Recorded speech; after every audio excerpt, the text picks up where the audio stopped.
देवेंद्र फडणवीसांनी मुंबईतल्या सिद्धिविनायकाचं दर्शन घेतलंय। आज महायुतीचा महाशपथविधी होणार आहे। त्याआधी फडणवीस देवदर्शन करत आहेत। सिद्धिविनायकाच्या दर्शनानंतर मुंबादेवीच्या दर्शनासाठी ते रवाना झालेत।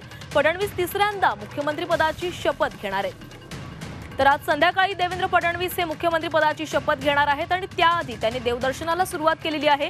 काही वेळापूर्वीच त्यांनी सिद्धिविनायकाचं दर्शन घेतलंय आणि आता ते मुंबादेवीच्या दर्शनासाठी रवाना झालेत।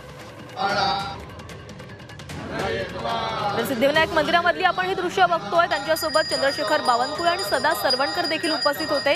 तसंच भाजपचे काही इतर पदाधिकारी आणि कार्यकर्ते देखील त्यांच्यासोबत उपस्थित होते।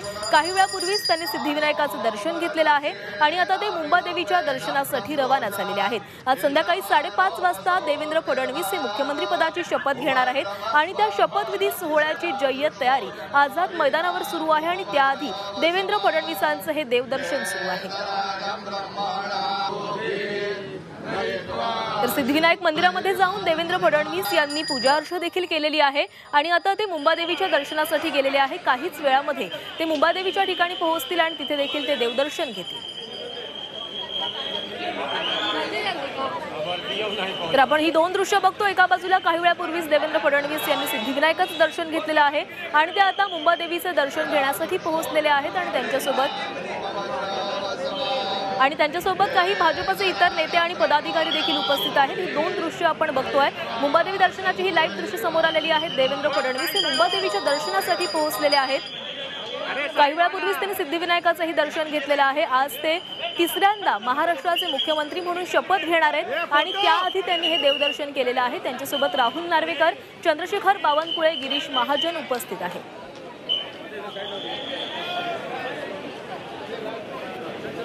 तर ही लाईव्ह दृश्य आहेत। मुंबादेवी दर्शनासाठी देवेंद्र फडणवीस हे पोहोचलेले आहेत। तिथे अनेक भाजपचे कार्यकर्ते देखील देवेंद्र फडणवीसांना शुभेच्छा देण्यासाठी पोहोचलेले आहेत। मुंबादेवी मंदिरामधून ही लाईव्ह दृश्य आपण झी24 तासवर पाहू शकता।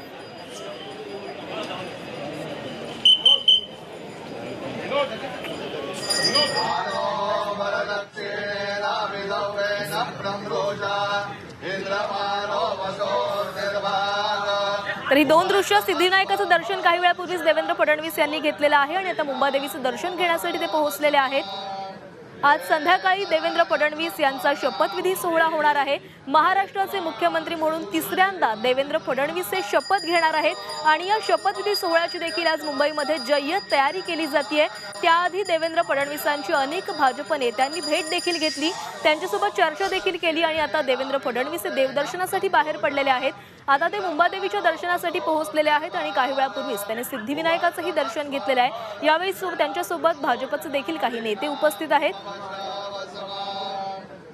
मुख्यमंत्री पदाची शपथ घेण्याआधी देवेंद्र फडणवीस हे देवाचे आशीर्वाद घेत आहेत। महाराष्ट्राचे मुख्यमंत्री म्हणून तिसऱ्यांदा देवेंद्र फडणवीस हे शपथ घेणार आहेत आणि त्याची ही जय्यत तयारी आपण बघतोय। सकाळपासूनच झी24 तासवर या संपूर्ण तयारीचा आपण आढावा घेतोय।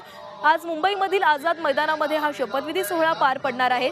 देशाचे पंतप्रधान नरेंद्र मोदी आणि केंद्रीय गृहमंत्री अमित शाह हे देखील या शपथविधी सोहळ्याला उपस्थित राहणार आहेत। त्याचसोबत एनडीएचे इतर प्रमुख नेते असतील, तसंच एनडीएचे सर्व मुख्यमंत्री असतील, हे देखील उपस्थित राहणार आहेत। तर देवेंद्र फडणवीस हे मुंबादेवीच्या दर्शनाला पोहोचलेले आहेत आणि ते दर्शन घेत आहेत। काही वेळापूर्वीच त्यांनी सिद्धिविनायक मंदिरामध्ये जाऊन देखील बाप्पाचं दर्शन घेतलेलं आहे आणि आता ते मुंबादेवीच्या दर्शनासाठी पोहोचलेले आहेत।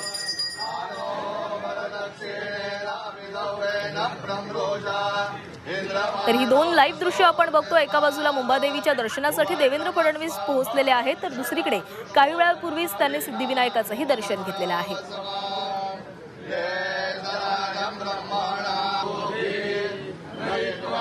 तर आज देवेंद्र फडणवीस यांच्यासोबतच अजित पवार आणि एकनाथ शिंदे हे उपमुख्यमंत्री पदाची शपथ घेणार आहेत।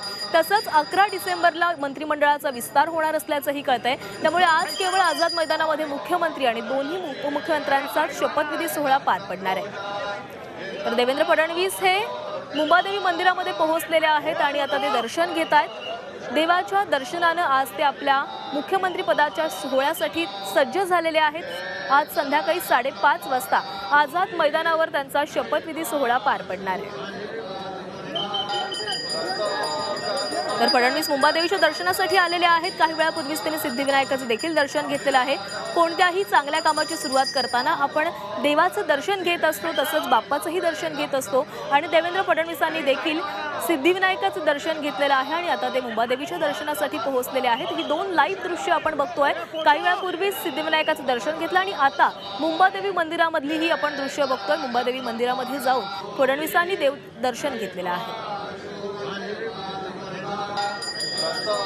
तर देवेंद्र फडणवीस यांच्यासोबत भाजपचे इतर नेते देखील उपस्थित आहेत। गिरीश महाजन, चंद्रशेखर बावनकुळे, राहुल नार्वेकर हे देखील उपस्थित आहेत। तसंच भाजपचे इतर कार्यकर्ते देखील देवेंद्र फडणवीस यांना भेटण्यासाठी या ठिकाणी आलेले आहेत। आज देवेंद्र फडणवीस हे मुख्यमंत्री पदाची शपथ घेणार आहेत आणि त्यांना शुभेच्छा देण्यासाठी सकाळपासूनच सागर बंगल्यावर अनेक नेते मंडळी येत आहेत, अनेक कार्यकर्ते त्यांच्या भेटीसाठी येत आहेत आणि आता देवेंद्र फडणवीस हे देवदर्शन करतायत। त्यांनी सिद्धिविनायकाचं दर्शन घेतले, आता मुंबादेवीच्या दर्शनासाठी पोहोचलेले आहेत आणि आज देशाचे पंतप्रधान तसंच केंद्रीय गृहमंत्री अमित शाह हे देखील मुंबईमध्ये दाखल होत आहेत, कारण आज देवेंद्र फडणवीस यांचा शपथविधी सोहळा पार पडणार आहे। महायुतीचा हा शपथविधी सोहळा आहे खरं तर, आणि या सोहळ्यासाठी पंतप्रधान आणि केंद्रीय गृहमंत्री देखील मुंबईमध्ये दाखल होणार आहेत। तसंच अमित शाह हे मुंबईमध्ये आल्यानंतर महायुतीच्या तीनही प्रमुख नेत्यांशी चर्चा देखील करणार आहेत, त्यांची बैठक देखील पार पडणार आहे आणि त्याआधी देवेंद्र फडणवीस हे देवदर्शन करतायत। आता ते मुंबादेवीच्या दर्शनासाठी गेलेले आहेत।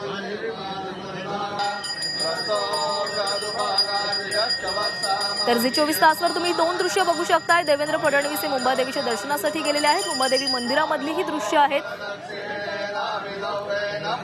तर दुसरीकडे सिद्धिविनायकाचं काही वेळापूर्वीच त्यांनी दर्शन घेतलेलं होतं आणि त्यावेळेसची ही दृश्य आहेत। त्यावेळेस त्यांच्यासोबत सदा सरवणकर, चंद्रशेखर बावनकुळे उपस्थित होते आणि आता देखील चंद्रशेखर बावनकुळे, गिरीश महाजन, राहुल नार्वेकर असे इतर नेते मंडळी देखील देवेंद्र फडणवीस यांच्यासोबत उपस्थित आहेत।